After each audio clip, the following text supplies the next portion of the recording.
फरमाइश पर बिहार में भी ऑपरेशन लंगड़ा चलाया जा रहा है। पटना के पारस अस्पताल में हुए हत्याकांड के आरोपियों का पुलिस ने आरा में एनकाउंटर किया। अपराधियों के साथ मुठभेड़ में पुलिस ने गोली चलाई, जिसमें 2 आरोपी घायल हो गए। हालांकि पुलिस के एक्शन को लेकर अब सियासत हो रही है। आपको ये खास रिपोर्ट दिखाते हैं।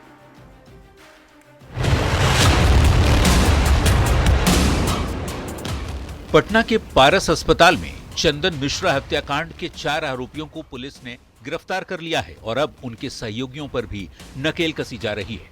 मंगलवार को भोजपुर में गैंगस्टर चंदन मिश्रा हत्याकांड में बिहिया इलाके में स्पेशल टास्क फोर्स और अपराधियों के बीच मुठभेड़ हुई। 2 अपराधियों का हाफ एनकाउंटर किया गया।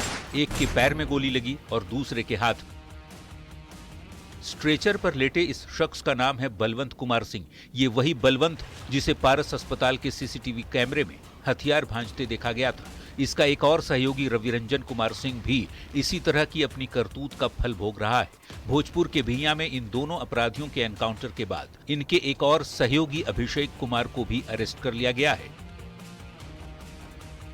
यूपी की तर्ज पर बिहार में ऑपरेशन लंगड़ा को अंजाम देकर बिहार पुलिस सख्त संदेश दे रही है, तो वहीं इस पर सियासत भी तेज है। बीजेपी ने अपराध पर नकेल कसने और बिहार में कानून का राज कायम होने की बात कही है।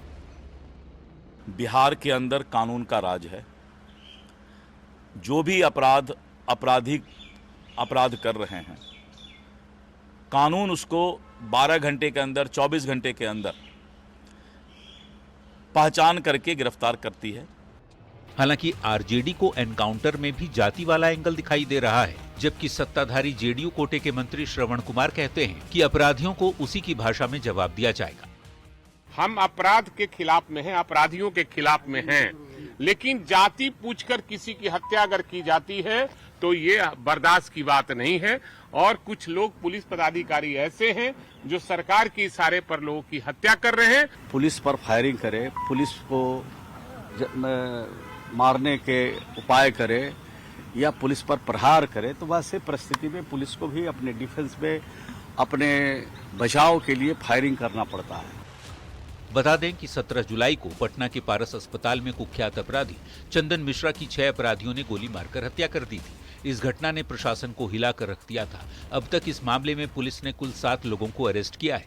पुलिस बदमाशों के अड्डों तक पहुंचने के लिए ताबड़तोड़ एक्शन ले रही है। हालांकि एनकाउंटर को लेकर सियासत भी खूब हो रही है।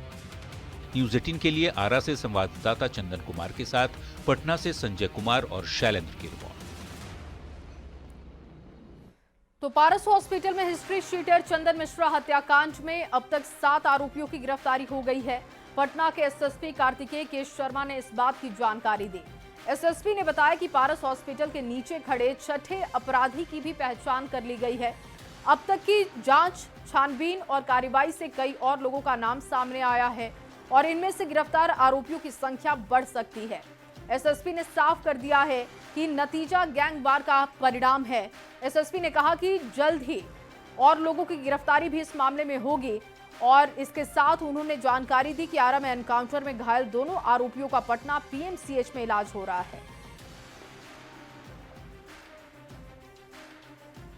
अभी इसमें जैसे मैंने बताया था, अब तक हम लोग 9 लोग आइडेंटिफाई किए थे, 4 की गिरफ्तारी हुई थी, 2 या 3 इसमें आ गए हैं। अभी 2-3 लोग और बाकी हैं और जिस तरह से अभी और इनपुट आ रहा है, इसमें और लोगों की भी नाम सामने आ रही है, तो धीरे संख्या बढ़ेगी है। इसमें सर क्या अभी तक गैंगवार माना जाए कि या कुछ और ये अभी तक जो सामने आ रहा है वो गैंगवार की ही बात है। उसमें हॉस्पिटल के नीचे जो 6ठा अपराधी खड़ा था उसकी पहचान कर ली? उसकी पहचान हो गई है उसमें, और एक जो व्यक्ति हैं पकड़ाए हैं वो उसी संबंधित है। और जैसे मैंने बताया था कि अन्य लोग भी हैं जो तौसीफ के साथ भी पकड़ाए हैं, वो लोग भी इसमें इन्वॉल्व थे, तो उन लोग की गिरफ्तारी हो गई है। और इसमें पहले से ज़्यादा और भी लोगों की इसमें संलिप्तता आ रही है। इसी बात में आ रहा हूँ कि लाइनर की संलिप्तता भी आ रही है कि 2-3 लोग और हैं, तो वो जैसे आता है, क्लियर होता है, फिर आपको बताया जाएगा।